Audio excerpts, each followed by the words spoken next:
European alchemy and the gold makers. From the 12th century onwards, the alchemical literature of the Islamic school began to spread from Spain into Western Europe through the medium of Latin translations of the Arabic texts, which had survived the frenzied book burning by Christians in the first few centuries of the Catholic Church.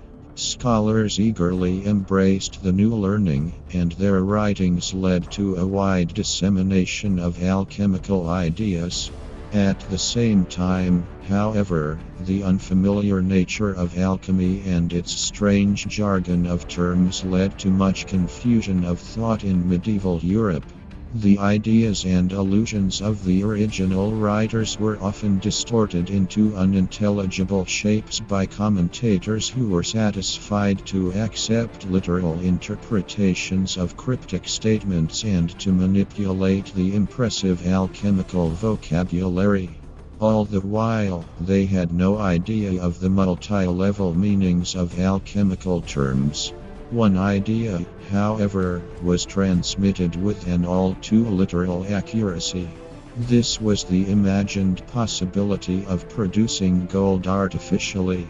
The seed of this idea, germinating in the credulous medieval mind, grew into an obsession. In the heyday of gold making, during the 16th century, Paris, Vienna, Prague, and other European cities contained numerous alchemical workshops and dens in which this strange craft was pursued with feverish vigor. The laboratories of the gold makers are still to be seen at Prague in the Zlata Ulica Golden Alley, the street frequented by alchemists of the time of the emperors Maximilian I 1564-1576 and Rudolf I 1576-1612.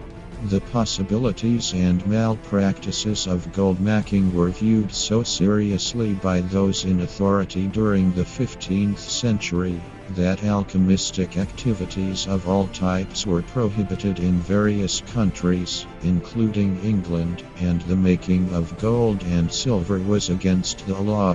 Mercenary-minded gold seekers, fastening avidly upon the allurements of multiplying gold, degenerated into quacks and charlatans, and eventually brought alchemy into disrepute through their false claims and misguided activities. It would be a mistake, however, to regard the pseudo-alchemists as the only representatives of medieval alchemy.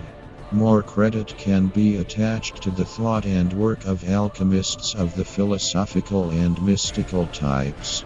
There were true adepts to whom practical alchemy was a branch of a comprehensive philosophical system. According to this view, the experimental attempts of the adepts to transmute metals were carried out with the aim of adducing a material proof of their philosophical system.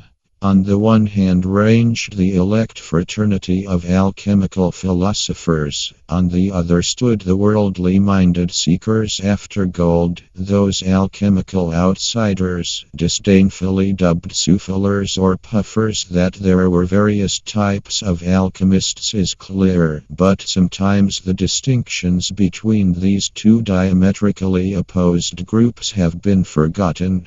Medieval works on alchemy abound in references to the sulfur-mercury theory, which had its roots in early interpretations of the Emerald Tablet as expanded on by the Islamic alchemists.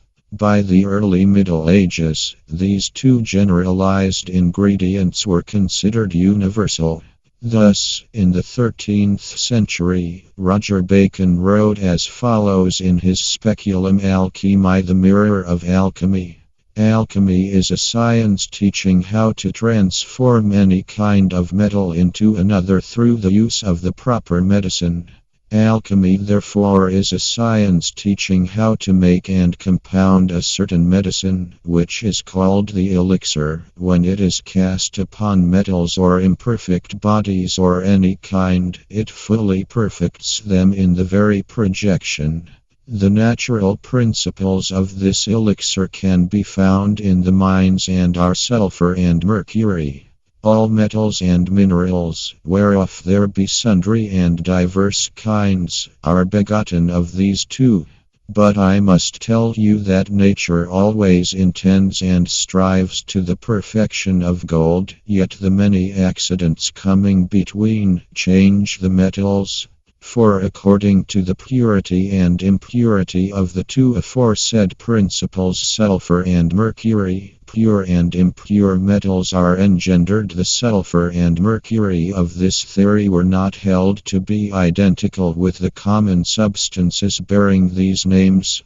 It was already known to Geber that under experimental conditions these two substances gave rise to mercuric sulfide, the mineral of the red rocks Cinnabar, and not to metals. The names stood rather for combinations of properties or qualities.